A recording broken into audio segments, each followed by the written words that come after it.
புரட்சி தலைவர் எம்ஜிஆர் நடன காட்சிகளில் தூள் கிளப்புவார். அவரது ஆட்டத்தில் புயலின் வேகமும் தென்றலின் சுகமும் இருக்கும். திரையரங்குகளில் படம் பார்த்து கொண்டிருக்கும் ரசிகர்களையும் ஆட வைப்பது அவரது ஆட்டத்தின் சிறப்பு. மதுரை வீரன் படத்தில் ஏற்று பிழைக்கும் தொழிலே சரிதானா, ராஜா தேசிங்க படத்தில் கானாங்குருவி காட்டுப்புறா ஆகிய பாடல்களில் பத்மினியுடன் எம்ஜிஆர் ஆடும் நடனங்கள், மன்னாதி மன்னன் படத்தில் பத்மினியுடன் ஆடும் போட்டி நடனம், கலங்கரை விளக்கம் படத்தில் பல்லவன் பல்லவி பாடட்டுமே பாடலில் அவரது பரதநாட்டிய அபிநயங்கள், மீனவ நண்பன் படத்தில் பட்டத்து ராஜாவும் பாடலுக்கு அவர் போடும் ஸ்டெப்ஸ் என்று சொல்லிக்கொண்டே போகலாம். சுருக்கமாக படங்களில் எம்ஜிஆர் ஆடிய எல்லா நடன காட்சிகளுமே டாப் என்று சொல்லிவிடலாம். என்றாலும் 2 நடன காட்சிகள் ரசிகர்களால் என்றென்றும் மறக்க முடியாதவை. அன்பே வா படத்தில் நாடோடி நாடோடி பாடலிலும், குடியிருந்த கோவில் படத்தில் ஆடலுடன் பாடலை கேட்டு பாடலிலும் அமர்க்களப்படுத்தி இருப்பார். காரணம், சில காலம் அவர் முறைப்படி நடன பயிற்சியும் எடுத்துக்கொண்டவர்தான். ஆனால் எம்ஜிஆரின் மிகப்பெரிய பலமே தனக்கு எல்லாம் தெரிந்திருந்தாலும் அடக்கத்தோடு இருப்பதுதான். மதுரையை மீட்ட சுந்தரபாண்டியன் படத்தில் ஒரு காட்சியில் எம்ஜிஆரை பார்த்து நடிகை பத்மபிரியா, உங்களை தாழ்த்தி கொண்டே உயர்ந்து விடுகிறீர்கள் என்று கூறுவார். இந்த வசனம் எம்ஜிஆருக்கு முற்றிலும் பொருந்தும். வழக்கம் போல தனது இந்த அடக்க குணம் காரணமாக முதலில் அன்பே வா படத்தின் பாடலுக்கு ஆட எம்ஜிஆர் மறுத்துள்ளார்.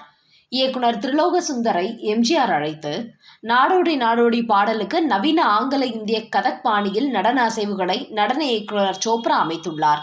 என்னால் செய்ய முடியாது என்று நினைக்கிறேன். யாராவது நடனக்கார பையனை ஆடச் சொல்லி படமாக்கி விடுங்கள்.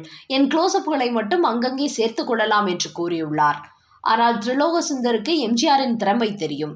இருந்தாலும் எம்ஜிஆர் சொல்லும் போது உடனே மறுத்தால் மரியாதை இல்லை என்பதால் அப்போதைக்கு சரி என்றவர், அவர் சொன்னபடியே ஒரு இளைஞரை வைத்து நடன காட்சியில் சில ஷாட்களை எடுத்தார்.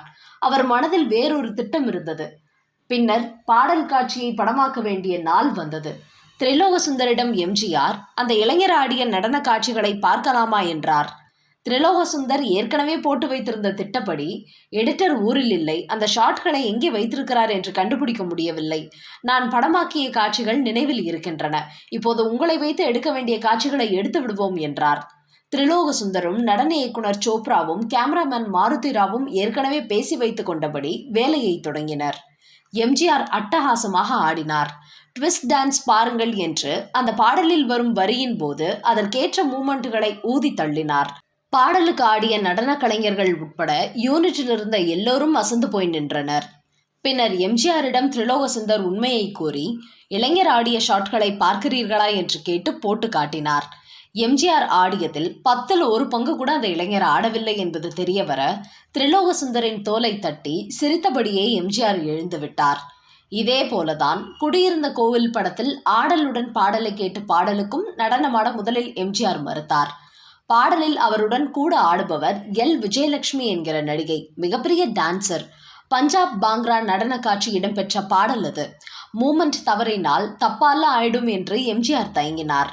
அண்ணன், உங்க திறமை எனக்கு தெரியும். டான்ஸ் மாஸ்டர் சொல்றத அப்படியே நீங்க ஆடணும்னு இல்லை. உங்களுக்கு பிடிக்கலன்னா அப்புறம் தூக்கிடுவோம் என்றார் இயக்குனர் கே. சங்கர். நடனத்துக்காக பயிற்சி எடுத்துக்கொண்டு மிக சிறப்பாக ஆடி முடித்தார் எம்ஜிஆர். இன்றும் ரசிகர்களை ஆட்டம் போட வைக்கும் பாடல் காட்சி அது.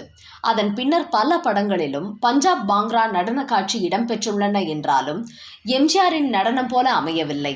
இதே கனி படத்தில் அழகை வளர்ப்போம் நிலவில் மயங்கி என்று தொடங்கும் கவிஞர் நா. காமராசனின் அருமையான பாடல். கதைப்படி போலீஸ் அதிகாரியான எம்ஜிஆர் மாறு வேடத்தில் வில்லன் கோஷ்டியினர் இடத்துக்கு செல்வார்.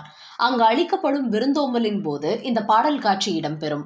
இந்த பாடலில் நடிகைகள் ராதா சலுஜா, வெண்ணிற ஆடை நிர்மலா ஆகியோருக்கு ஈடு கொடுத்து ஆடி எம்ஜிஆர் அசத்தி இருப்பார்.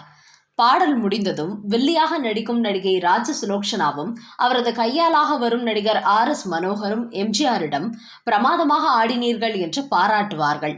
அதற்கு வில்லன் கோஷ்டியை கிண்டல் செய்யும் வகையிலும், அப்போதைய சூழலில் தனது அரசியல் எதிரிகளுக்கு பதில் சொல்லும் வகையிலும், நீங்க போட்ட ஆட்டத்தை விடவா என எம்ஜிஆர் கூறும் பதிலால் தியேட்டரே அதிர்ந்தது அப்போதைய வரலாறு.